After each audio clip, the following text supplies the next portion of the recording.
In this video I'm going to show you how to make a Genoese sponge. You first of all need to start off by lining and greasing two 20cm cake tins with greaseproof paper, and then you are going to lightly dust inside with flour. This is going to prevent your cakes sticking to your tin.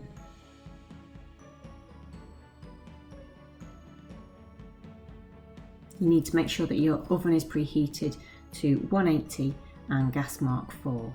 So when you're dusting the flour, just use a small amount and then coat the sides of your tin. It will just prevent your cake from sticking.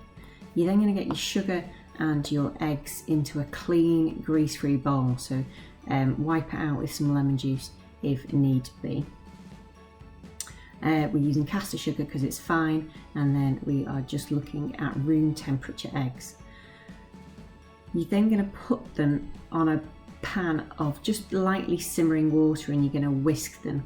This is going to maximise the amount of volume that we can get from the eggs. So as the eggs are whisked, they are trapping air, they're stretching their protein, and that air is being trapped within them through that mechanical action.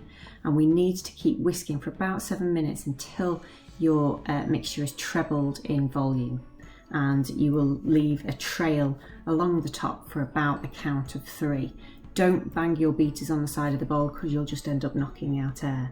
So we're looking at a whisked sponge. You're now going to melt some butter, and then you are going to gently fold in your sieved flour. So you need a metal spoon and you're just gently folding it in so that you're incorporating it into it, but you're not knocking out any of the air that you have added through whisking. And then again, once your flour is added in, you're going to fold in your melted butter, and then you are going to divide your mixture, your cake batter, into 2 cake tins. These are then going to get baked in the oven for about 25 minutes until golden and they've slightly shrunk away from the sides of the tin. So it's 180 or gas mark 4. They should be springy to the touch once they are done. So once they're done, take them out and then leave them to cool in the tin for about 5 minutes, and then transfer onto a wire rack. So just run a knife around the edge and then remove them from your tin, taking the greaseproof paper off the bottom, and then leave them to cool completely. Whilst that's happening, you can whip up your double or whipping cream and your icing sugar with some vanilla, which is going to add some sweetness and flavouring to it. So you're whisking your double cream up, and again, this is going to aerate it and it's going to thicken it.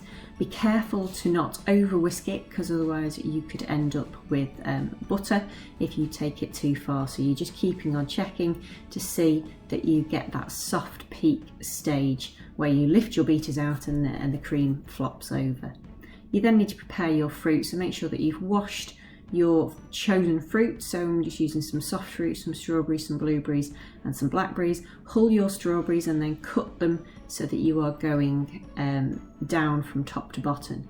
You then need to split each one of your cakes into 2, so you're doing it horizontally so that you get 4 layers of cake, which you're then going to layer up with about 1/4 of the cream each time and 1/4 of your fruit, so that you have a nice layered cake. So do the bottom layer, then add another one, and then you'll repeat again with your last 2, but on the top layer you are just wanting to put a blob of cream and a pile of fruit on in the middle of the cake.